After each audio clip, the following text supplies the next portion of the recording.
Bonjour à tous et bienvenue pour ce 9e module d'Actiona. Alors pour ce module, j'aimerais bien revenir sur le sujet de comment entreprendre, voilà, comment se lancer, comment activer les choses, comment prendre les choses en main, faire le saut. Enfin, on a tout un tas d'expressions pour dire comment on fait pour prendre le taureau par les cornes, pour y aller quoi. C'est vrai qu'on est beaucoup de lumière comme ça partout qui se réveille.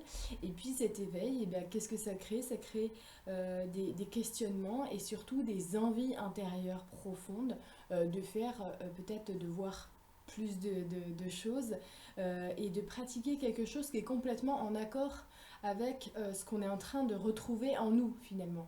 Donc c'est là que la question comment je vais faire pour m'adapter justement à ce nouveau moi se pose et que très généralement j'ai des questions ou alors moi ou ce que je peux voir en tout cas c'est qu'il y a beaucoup de questions sur ben oui mais comment je fais pour entreprendre parce que évidemment nous sommes dans un plan matériel aussi, il y a des besoins, on a cette énergie argent qui permet voilà, bah, d'échange quoi. C'est quand même une énergie de transition qui est amalgamée. C'est aussi une énergie qui a ses limites étant donné que c'est aussi une énergie de limitation puisque si on n'en a pas ça nous limite, mais en même temps, toute énergie circule, donc finalement, tant que c'est circulaire, il ne devrait pas y avoir de problème. Et comme je l'avais souligné dans une de mes conférences, je crois que c'est celle de début 2016, le problème c'est que c'est pas circulaire chez tout le monde et que du coup le cercle est un petit peu rompu étant donné que certains gardent en fait leur part qui devrait faire circuler et ils la gardent et c'est ce qui perturbe le cercle. Donc il y a beaucoup de choses qui vont avec ces petites perturbations. C'est le fait justement de pouvoir manquer en réception pour créer ce qu'on a. Aussi comment savoir où trouver les ressources pour créer notre activité. Donc c'est tout ça qu'on va regarder dans ce 9e module. Primo, on va commencer par l'idée de départ. D'accord. Donc, vous avez un projet, vous avez eu une idée, voilà, vous avez une envie. Il y a quelque chose qui vous botte, il y a quelque chose que vous aimeriez faire.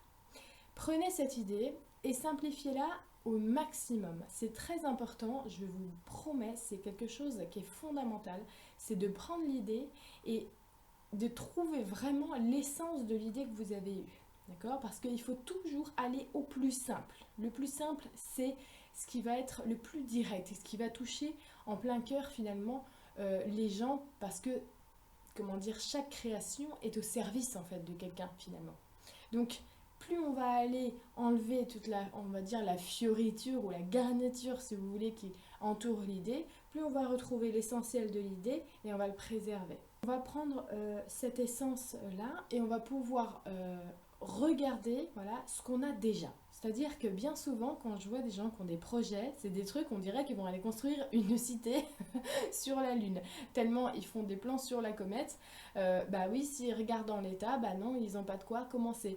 Évidemment, puisque dans leur idée, ils n'ont pas gardé seulement l'essence en fait, ils ont pris comment dire le package entier et ils se sont un peu emballés. Donc pour commencer, voilà, on revient simplement au commencement, au tout début.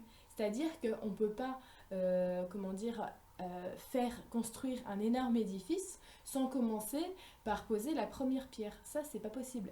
Donc c'est ce qu'on doit commencer à faire, regarder les ressources qui sont déjà les nôtres, qui sont déjà là, qui sont déjà en fait en notre possession, même si finalement on ne possède jamais vraiment rien.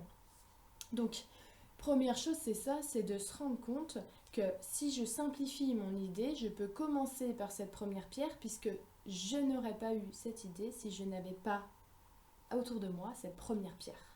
D'accord. Donc, c'est-à-dire que si par exemple, je sais pas, je veux m'installer, je veux devenir thérapeute, comme c'est beaucoup le cas en ce moment. Bon, je veux devenir thérapeute, alors dans ma tête, hein. Il faut absolument, par exemple, que j'ai quelque chose pour être légitime. Donc je me mets dans la tête qu'il faut absolument que j'ai un espèce de diplôme, ou alors il faut absolument que j'ai un espace pour pratiquer qui soit professionnel, qui fasse vraiment professionnel. Ça c'est pareil, je me mets, hop, je me calque ça. Donc finalement, ces deux choses-là, ça va me coûter des choses, ça va me demander des moyens et des moyens que je n'ai pas. Autrement dit, l'idée essentielle, l'essence de l'idée, d'accord, c'est de me mettre au service des autres. Mais moi, par-dessus, j'ai rajouté le fait qu'il me faut un cadre pour être crédible et un diplôme là pour être crédible aussi. Voilà. J'ai rajouté, moi, mon cerveau, ce qu'il pense du professionnalisme. Voilà. Donc, je suis loin en fait de l'essence même de l'idée. Donc, si je commence par cet exemple-là, je prends l'essence de l'idée, me mettre au service des autres, ok. Qu'est-ce que j'ai besoin? Ben, j'ai besoin de moi en fait et de l'autre. C'est tout ce dont j'ai besoin. Oui, parce que finalement, si vraiment je sais m'écouter et que comme ça je peux donner, je peux très bien le rencontrer chez moi ou chez lui ou dans un autre espace sans forcément que ça soit délimité par un cadre professionnel. Et tout en gardant complètement le professionnalisme. Donc c'est important de comprendre aussi qu'à chaque fois qu'on a, une idée de projet, on a tendance à rajouter en fait des balises qu'on nous a inculquées. Donc des choses qu'on trouve normales, voilà, comme cette idée-là justement d'avoir un cabinet. Il y a aussi quelque chose qui peut sembler très lourd quand on veut entreprendre, c'est la partie juridique. Voilà, c'est quel statut je vais prendre, comment je vais déclarer tout ce que je fais, est-ce que ça rentre dans une case. Il y a beaucoup aussi de craintes là autour de ce système juridique. Et là, j'ai envie de vous dire, à chaque fois, j'ai l'impression que, arrivé là, plus personne s'écoute. C'est-à-dire que même pour la partie juridique, il suffit de s'écouter. D'accord? Donc, c'est complexe. On a un système peut-être complexe, particulièrement en France. Et c'est pas toujours évident de s'y retrouver. Mais c'est pas toujours évident de s'y retrouver si on commence à réfléchir tout ça avec la tête. D'accord? Donc clairement, quand j'entends est-ce que c'est mieux ce statut ou est-ce que c'est mieux ce statut, mais je réponds, mais c'est pas parce que là on parle de statut juridique que tu peux pas demander de l'aide à ton toit. Je veux dire, ton toit, il est au courant tout le temps du chemin le plus simple, d'accord? Et ce qui est le moins complexe. Donc si tu t'écoutes vraiment, tu vas sentir, tu vas voir où est-ce que tu dois aller. Quelle est l'option la plus simple? Il y a quelque chose que je vous recommande de faire quand vous avez un choix par exemple entre deux choses et que c'est pas tout à fait clair pour vous. Vous pouvez visualiser une balance. Voilà. Vous visualisez une balance et vous mettez un choix numéro 1 dans le premier panier de la balance et un choix numéro 2 dans le deuxième panier de la balance. Et ensuite, vous imaginez, hop, la balance faire comme ça et regardez de quel côté elle se penche sans réfléchir. Comme ça, il va y avoir un côté qui va pencher un peu plus. D'accord? Donc, à vous de sentir si c'est ce côté qui penche, c'est vraiment celui-là qui pèse le plus, dans le sens ça va trop être pesant. Et du coup, le plateau qui remonte, c'est celui-là qui émerge. Moi, c'est comme ça que je le verrais. À vous d'interpréter comme vous le souhaitez, mais en tout cas, ça donne une bonne piste, puisque sans réfléchir, il y en a un qui va remonter plus que l'autre. Évidemment, c'est sur une balance en même temps. Donc voilà, ça c'est une petite astuce. Mais je veux dire, pour toutes les marches, en tout cas, de l'action, il faut jamais oublier que dans chaque marche, on est accompagné. Donc il n'y a pas un seul moment, finalement, où on fait les choses tout seul. Et point très important, ne pas avoir peur de se tromper. Il y a beaucoup de choses là-dedans aussi. Alors, j'ai expliqué plusieurs choses. D'une, l'école a tendance, l'école traditionnelle, comme elle est par exemple en France, elle a tendance à formater les gens, non pas pour devenir entrepreneur, mais pour devenir salarié, mais pour avoir un patron. Donc, tu as des horaires à respecter, tu as des travaux à rendre et tu as voilà, quelqu'un qui va juger ton travail. Exactement la même chose qui se passe en entreprise. Donc, on est complètement moulé à ça. Okay, alors que des écoles, par exemple, alternatives ou unschooling, si vous préférez, c'est de l'école à la maison, mais sans que les parents se changent un prof, ok? C'est d'apprendre par soi-même. Bah, ça va former des gens qui sont beaucoup plus entrepreneurs, qui n'ont pas peur de se mouiller, et puis s'ils veulent apprendre quelque chose, ils vont aller trouver les informations, puis les appliquer. Donc finalement, ils auront moins peur de se lancer. Le truc, c'est qu'il y a beaucoup de personnes qui ont été formatées comme ça et que bien souvent, je vois qu'ils ont peur de se lancer parce que ça représente peut-être trop de crainte, trop de responsabilité. Moi, j'avais quelqu'un qui avait démarré une activité depuis quelques années de nettoyage, donc elle rendait service en nettoyant chez les gens en particulier. Et quand je lui ai dit, mais c'est dingue parce que tu as réussi à avoir tout un planning entier de chaque semaine, donc tu as réussi à te faire un emploi du temps, en fait, un travail à plein temps, quoi. Et elle me dit, bah oui.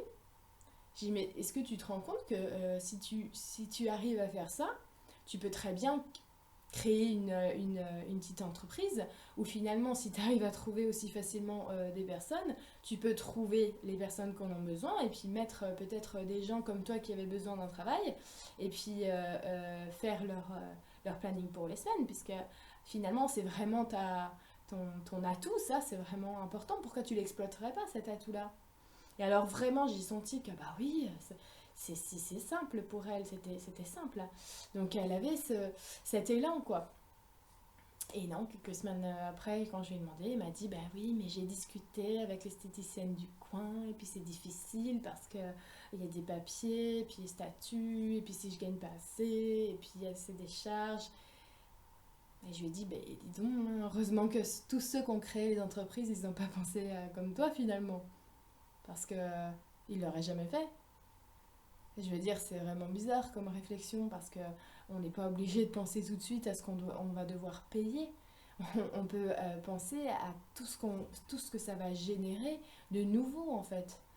Hein, donc c'est vraiment, faut pas se laisser décourager par les gens, faut pas se laisser décourager par les papiers, la paperasse. Vous êtes aidé en permanence, mais vraiment tout le temps.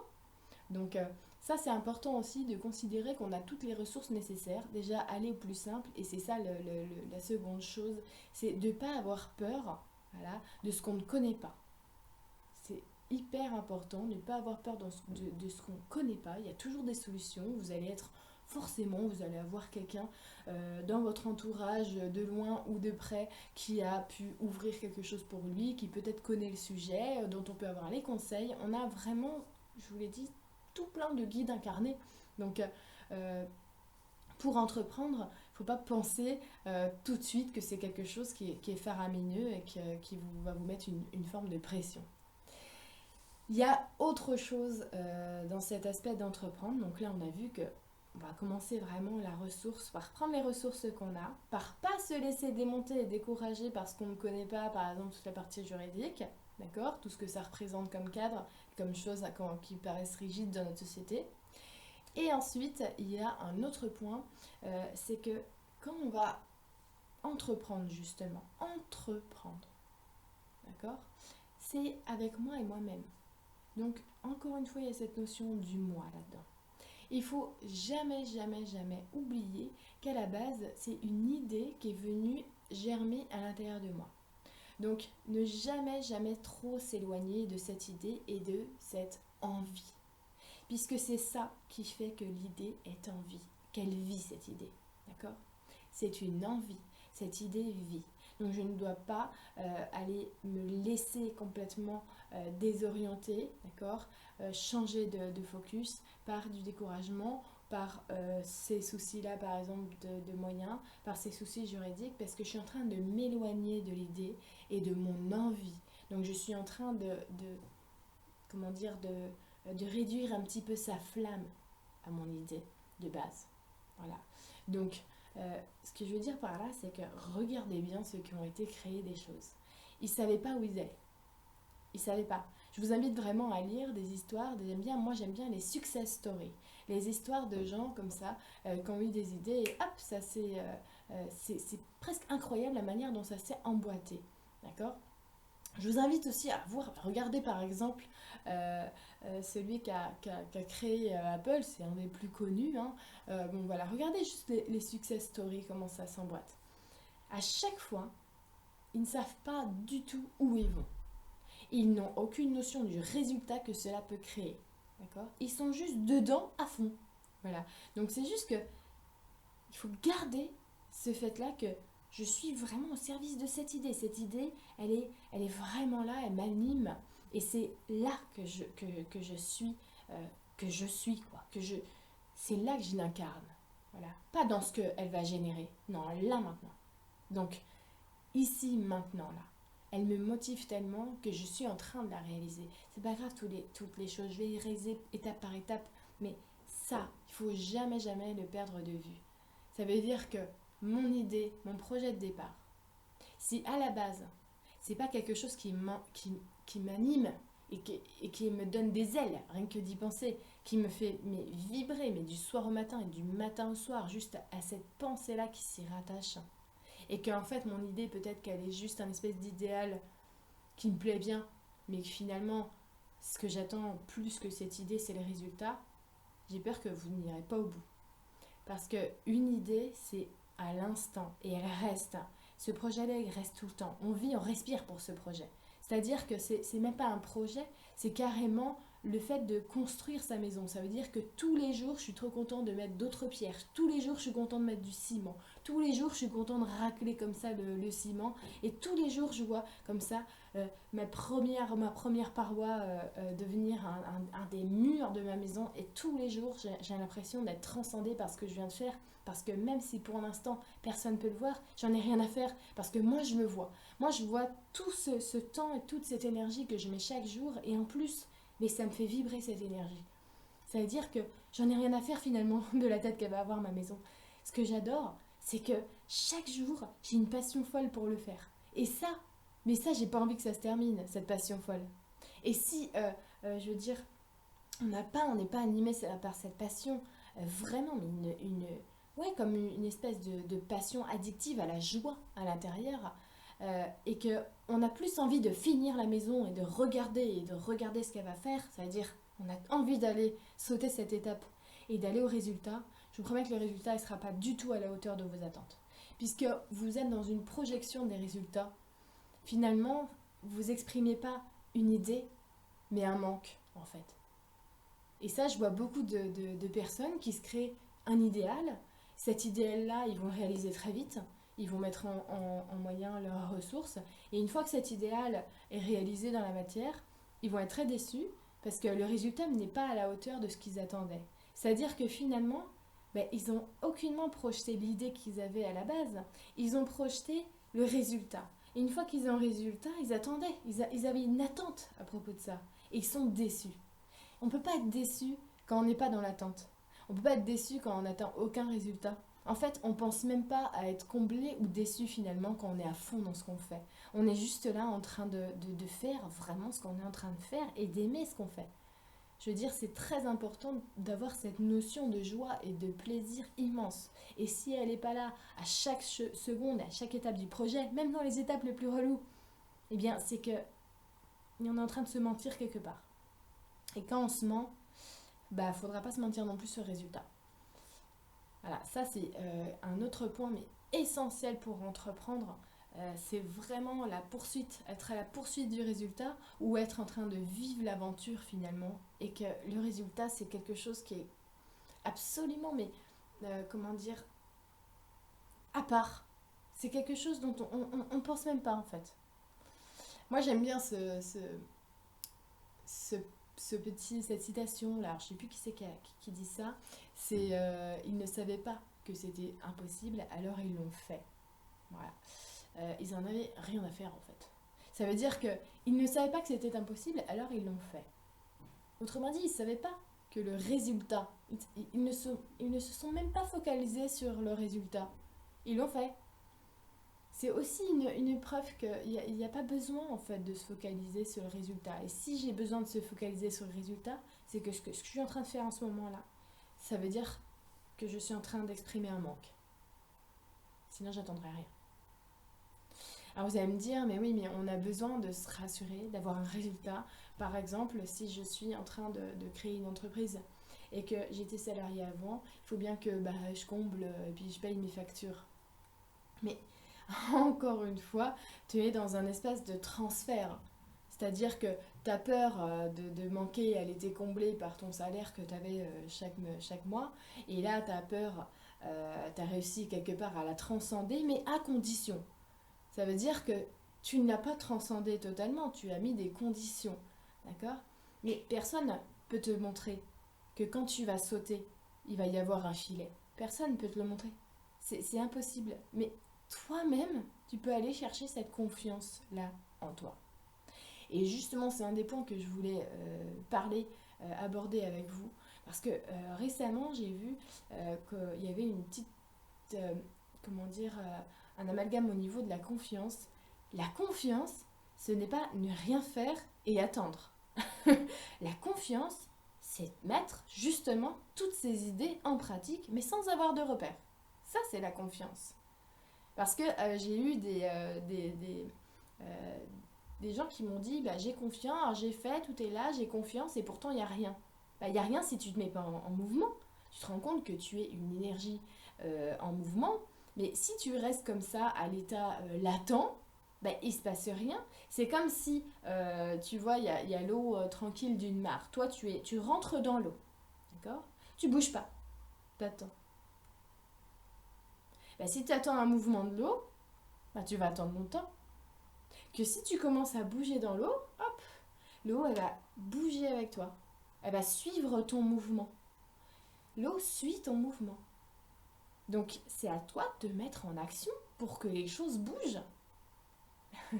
Donc, et développer ta confiance. Parce que, justement, c'est ton mouvement qui va donner ce mouvement à l'eau. Donc, l'eau va se coordonner à tes mouvements. Donc oui, fais confiance, puisque tout se coordonne à tes mouvements.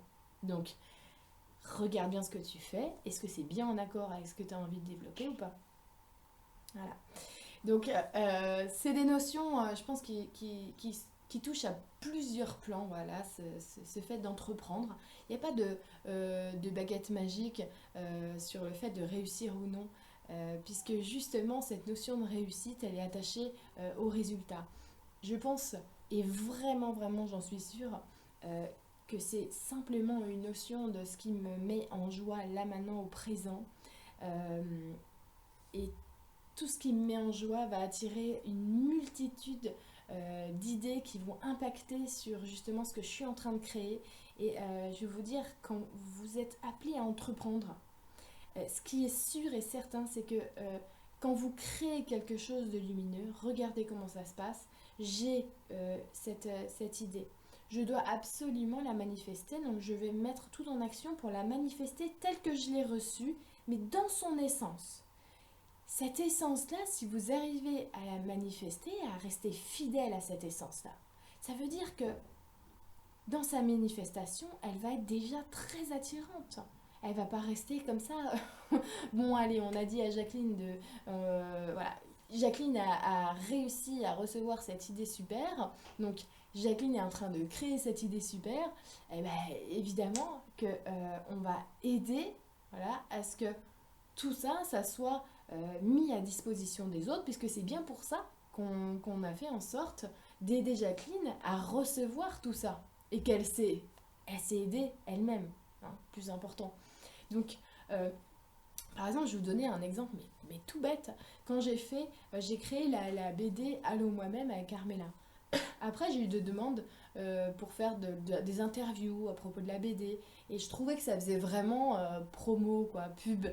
Et ça me dérangeait parce que j'ai vraiment, vraiment cette BD-là, pour moi, c'était, encore une fois, comme je vous dis, il n'y avait aucun but là-dedans. Aucune attente de résultat. Mais il y avait un but, c'était vraiment que je rêvais que les gens, ils soient n'importe où, ils tombent sur une BD, ils trouvent que ça a l'air alléchant, quoi, que ça a l'air drôle, que ça a l'air amusant. Ils ouvrent la BD et là, ils ont plein de petits tilts comme ça. Et j'avais envie que ça soit vraiment comme une BD magique. Et du coup, c'est vraiment l'idée, l'essence de l'idée. Donc, j'ai eu cette idée-là comme ça de ah Armella, écoute, j'ai une idée, j'ai vraiment envie de réaliser ça. Hop, cette idée-là, ça l'a complètement traversée elle aussi, elle s'est laissée porter par le projet. Il s'est réalisé, mais vraiment assez vite finalement. On avait comme ça de l'inspiration à longueur de temps. Et puis il est arrivé le résultat. Mais moi, j'étais là de même la dernière à recevoir la BD. Parce que matériellement, bon voilà, moi j'étais un petit peu loin. Et puis je l'ai pas reçu dans les mains tout de suite. Mais si vous voulez, ça, le résultat c'était juste sentir la BD dans la matière. J'adore sentir dans les livres. Et puis voilà, c'était tout. Mais pour la distribution, j'avais pas du tout pensé à un espèce de côté market, quoi.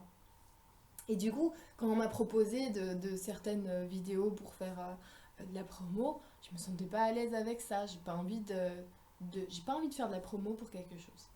Et c'est là que j'ai discuté justement de l'autre côté.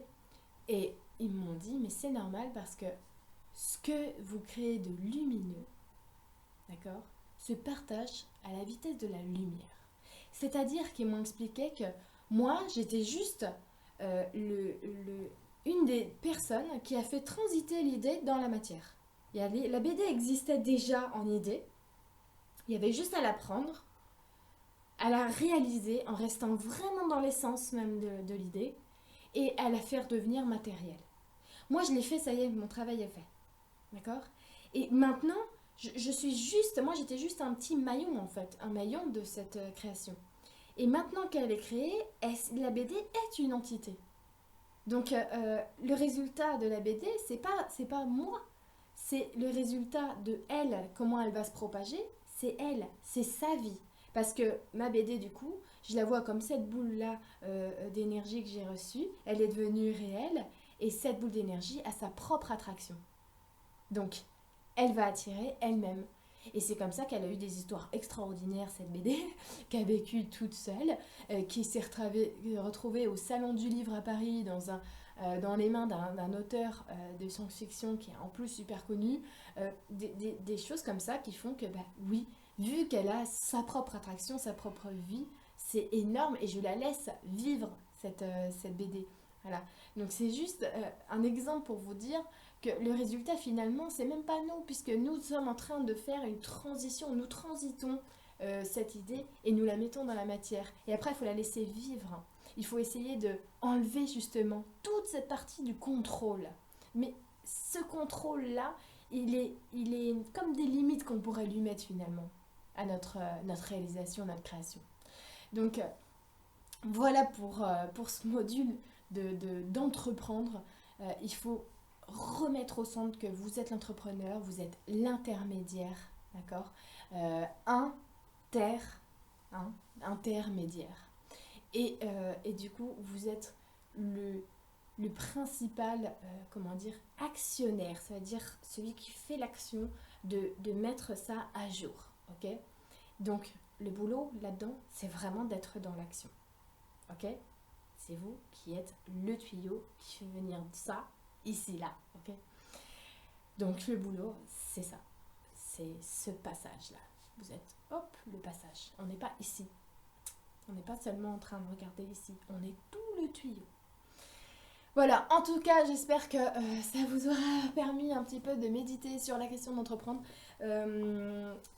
Je vous souhaite vraiment de vous épanouir dans tous les domaines dont vous avez l'idée. Il y a un tout petit truc que j'ai pas dit encore, ce serait ne pas penser que vous n'avez qu'un seul domaine. Il y a énormément de choses. Vous êtes multitalent, multicasquette. Vous pouvez être intéressé pour faire des savons ou encore, je sais pas, ferrer les chevaux dans les mêmes envies. Des envies qui sont complètement différentes, mais il y a un temps pour tout, il y a un temps de réalisation pour tout. Et vous créer une chose ne veut pas dire que vous enfermez dans une seule chose. Donc voilà, je vous embrasse, je vous dis à bientôt. Et puis surtout, allez-y, entreprenez, vous êtes lumineux et très bien entouré.